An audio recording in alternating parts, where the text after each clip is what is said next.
The chapel was hushed, save for the low thrum of the pipe organ.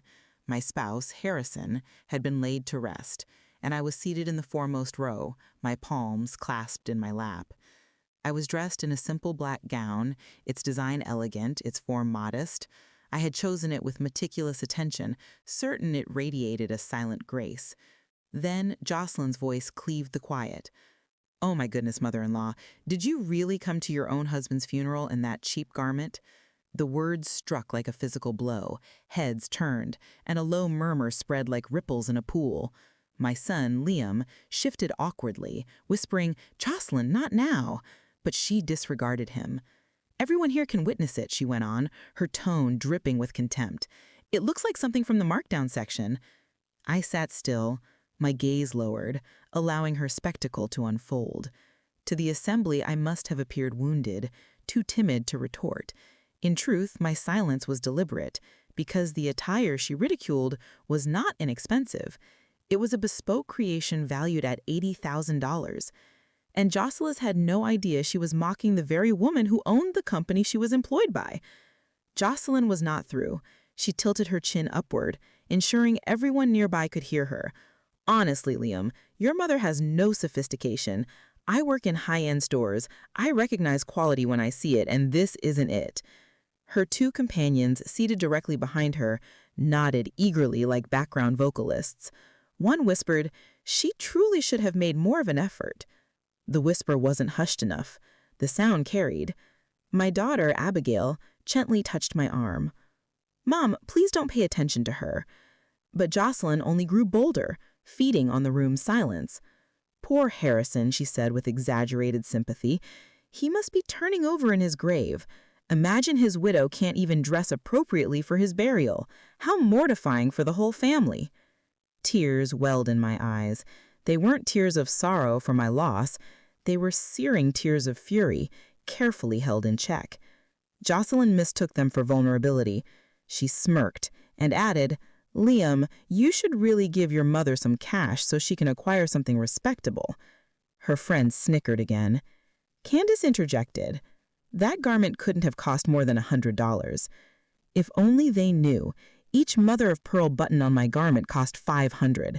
The footwear on my feet were custom-made for $12,000, and the person Jocelyn had dismissed as lacking taste was the same one who endorsed her paycheck each month. After the service concluded, I slipped silently out of the chapel. Jocelyn's laughter still reverberated in my ears, though I held my head high as mourners offered polite sympathies. Liam avoided my eyes, and Abigail appeared ready to erupt on my behalf. But I simply thanked them both for attending and walked toward my automobile. It was a modest sedan, a 2014 Toyota that blended into traffic. Most individuals presumed it was all I possessed, and that was exactly how I desired it. Few knew that in a private garage across Charleston, a Bentley, a Mercedes S-Class, and a Porsche waited under protective covers. The drive home was brief but weighty. I parked outside my unassuming apartment building, carried my small handbag inside, and locked the entrance behind me. I removed my shoes, those $12,000 pumps Jocelyn had labeled flea market finds, and placed them meticulously in their container. Pouring myself a glass of red wine, I reflected on Harrison. His voice returned to me as if he were still seated at the kitchen table. "Eleanor, don't ever let kindness be confused with weakness." That evening, I resolved he was correct. It was time to impart that lesson to Jocelyn. In my living room stood an old oak bookcase, worn from decades of use. Most people thought it held only dusty novels and family photo albums, but behind one row of hardcovers was a concealed latch. I pressed it, and the entire shelf swung open to reveal my private study. The air inside smelled faintly of cedar and leather. This was the room no one, not even my children, knew about. On the walls hung framed photographs from years past, our very first boutique opening. Harrison stood proudly beside me, a ribbon in his hand. Stacks of documents filled the cabinets, incorporation papers, property deeds, financial statements, and contracts with designers from all over the country. On the wide mahogany desk lay fabric swatches, sketches of new collections, and handwritten notes in Harrison's precise script. He had been my partner in every sense, quietly advising while I built the public face of our enterprise. Together, we had transformed a single rented stall into a chain of 17 luxury boutiques and 3 textile factories. I settled into my chair and ran my fingers over one of the early contracts, recalling how many late nights we had toiled just to pay the rent. Respect had always been our guiding principle. Not wealth, not appearances, respect. And that principle was exactly what Jocelyn had trampled on. The next morning, I picked up the phone reserved solely for business. Its number was known by very few. When my assistant, Priya Sharma, answered, her voice was steady and professional, yet tinged with sympathy. "Mrs. Monroe, I'm so sorry about Mr. Harrison's passing," she said softly. "Thank you, Priya. But there is another matter we need to attend to. I want you to discreetly review the performance record of an employee. Her name is Jocelyn Pierce." There was a brief pause, and then Priya said, "Understood. I'll begin with her file today." By noon, she called me back. 3 warnings for tardiness, 2 customer complaints about her attitude, and her supervisor, Carla Benton, has noted she often behaves as if she's superior to clients. I closed my eyes, unsurprised but saddened. Good. Keep compiling everything you can, and set up a meeting with Carla. I want her perspective in detail. "Yes, ma'am. Do you want disciplinary paperwork drafted?" "Not yet," I said, my voice firm. "I favor timing. Timing is crucial." After the call, I leaned back in my chair. Jocelyn believed she had disgraced me beyond repair. What she did not comprehend was that every slight, every careless word had just sealed her own professional demise. 2 days later, Priya arrived at my office carrying a sealed folder. She placed it on my desk with a quiet solemnity. "Here are the financial details you requested, Mrs. Monroe," she said. Inside were public records, credit reports, and bank statements. The narrative they told was painfully predictable. Jocelyn and Liam were residing in an apartment that cost more than Jocelyn's entire salary. Their credit card debt had ballooned past $40,000. A car loan added another $22,000, and most concerning of all, they had just submitted a mortgage application for a $4 million house using Jocelyn's upcoming promotion as proof of income. I slowly shook my head. It wasn't financial need that fueled her arrogance. It was pretense, living beyond their means, constructing an image of wealth on borrowed money, and disdaining anyone who didn't play the same game. Harrison used to call it hollow living, and now it was on the brink of collapse. Friday morning, I decided to pay a visit to the downtown flagship store. To every passerby, I appeared like an ordinary shopper. A great cardigan, plain flat shoes, and a handbag so understated no one would ever suspect its true value. The boutique gleamed under soft lighting. Employees moved gracefully, greeting clients with warm smiles. Except one. Jocelyn leaned against the counter, her phone pressed to her ear, laughing loudly. A woman with silver hair stood nearby, waiting patiently to be acknowledged. Jocelyn ignored her. "Yeah, girl," she said into the phone, her voice carrying across the store. "When I get promoted next week, things are going to change around here. I'll finally have the authority I deserve." She paused, glancing at me and the older woman, then rolled her eyes.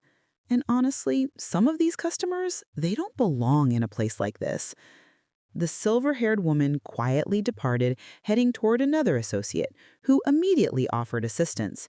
I stayed right where I was. Jocelyn finally ended her call and walked toward me.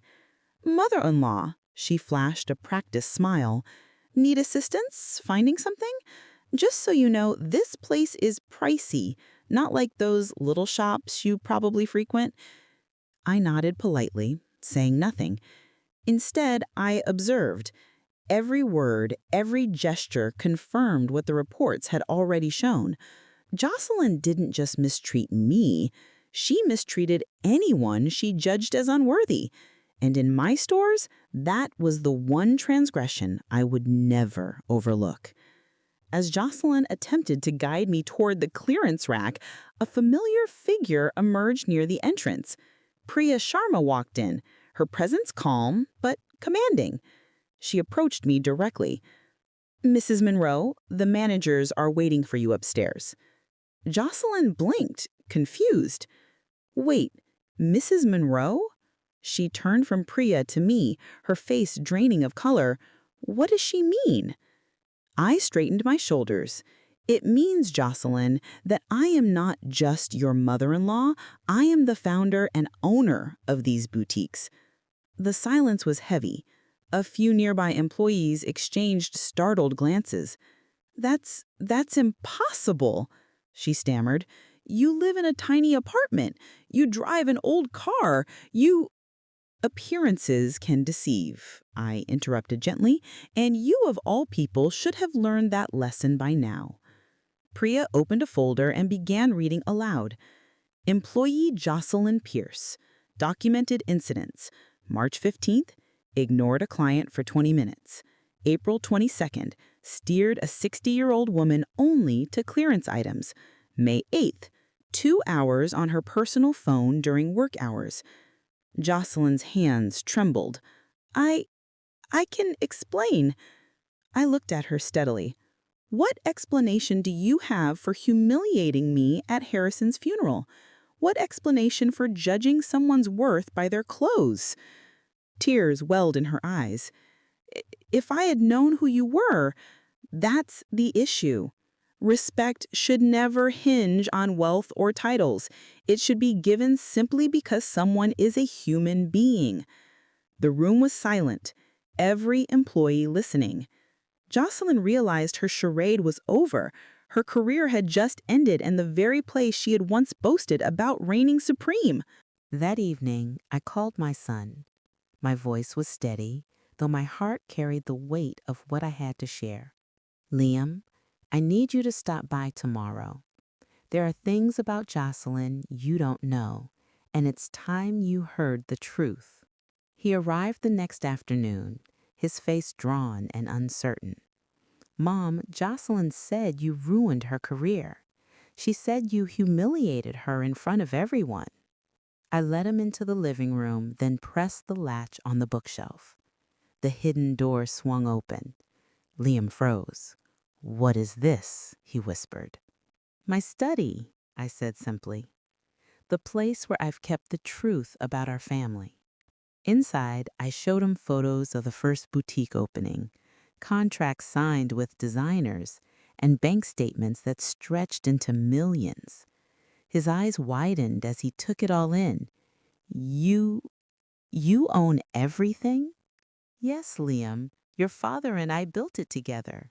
For years, we chose to live modestly so you and Abigail could grow up with genuine values, not entitled ones." I placed a folder in his hands. "These are the reports on Jocelyn, her behavior with clients, her words at your father's funeral, the debts she has hidden from you." He sank into a chair, speechless. "I won't tell you what decision to make," I said gently. "But now you know the truth, and you must decide what kind of man you want to be." The following morning, my daughter Abigail stopped by. She carried a casserole in her hands, the kind of quiet kindness that reminded me so much of her father. Yet her eyes were searching, restless. "Mom, Liam called me last night. He told me about the boutiques, about the money, about everything. Why didn't you ever trust us with the truth?" I sighed and motioned her to sit. "It wasn't about trust, Abigail. It was about giving you and your brother the chance to grow without money shaping your choices. I wanted you to understand respect, Hard work and humility first. She frowned. But maybe if we'd known, Liam wouldn't have married Jocelyn. Or maybe he would have married her for the wrong reasons, I countered softly. You chose a life of teaching, of service. You found a good man. That came from who you are, not what you thought you had. She was quiet for a long moment. Then my phone rang. Priya's voice was crisp on the other end. Mrs. Monroe, Jocelyn Pierce is in the lobby. She says she won't leave until she speaks with you. Abigail raised her eyebrows. Can I come? I nodded. It's time you see your sister-in-law's true character for yourself. Jocelyn walked into my office looking nothing like the polished woman from the funeral.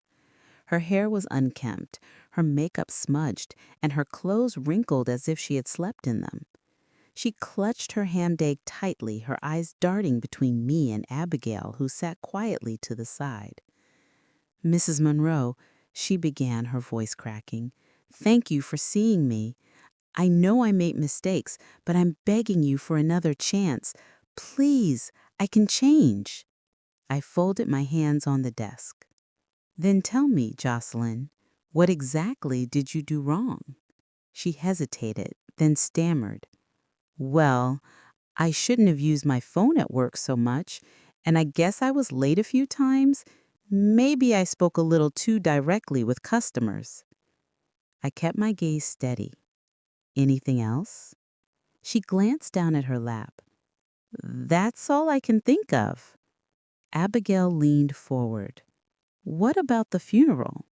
She blinked, feigning innocence. I was only trying to help with her image. I didn't mean any harm. I exchanged a look with Abigail. Jocelyn still didn't understand. Her remorse wasn't about hurting people.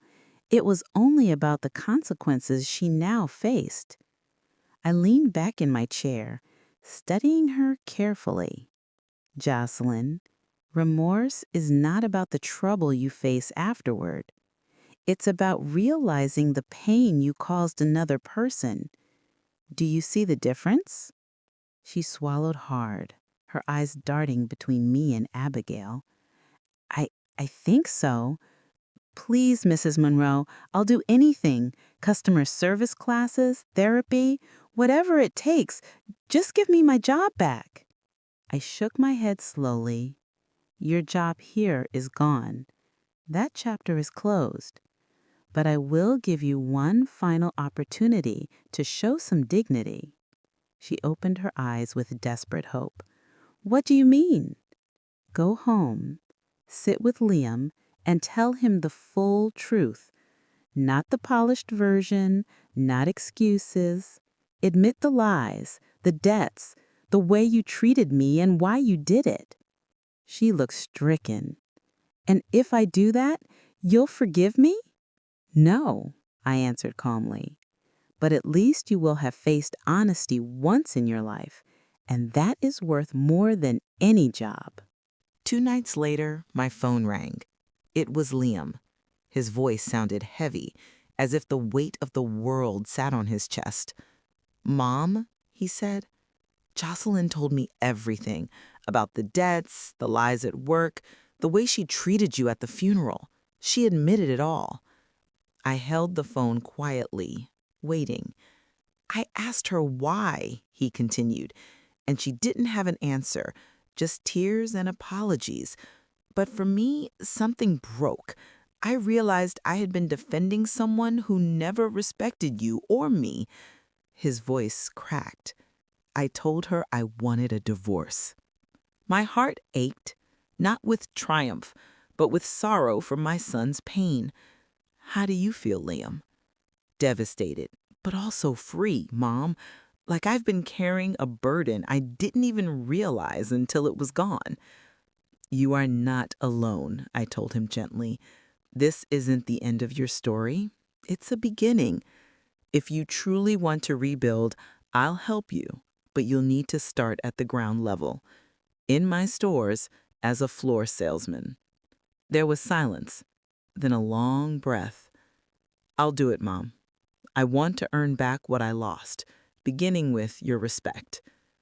A week later, I gathered both of my children in the living room. Liam looked exhausted but resolute. Abigail, calm as ever, sat beside him. On the coffee table lay 2 envelopes I had prepared long ago. "I both need you to understand something. My father and I built this empire not just for profit, but to protect the values we believed in: respect, humility, responsibility. Those must guide whatever you inherit." I handed the first envelope to Liam. "You will inherit the boutiques and the factories, but only if you work 5 full years at every level of the business, starting as a floor salesman. You will learn what it means to serve every kind of customer." Then I turned to Abigail with the second envelope. "You will receive the properties and investments, but a portion must fund education programs for children who need it most."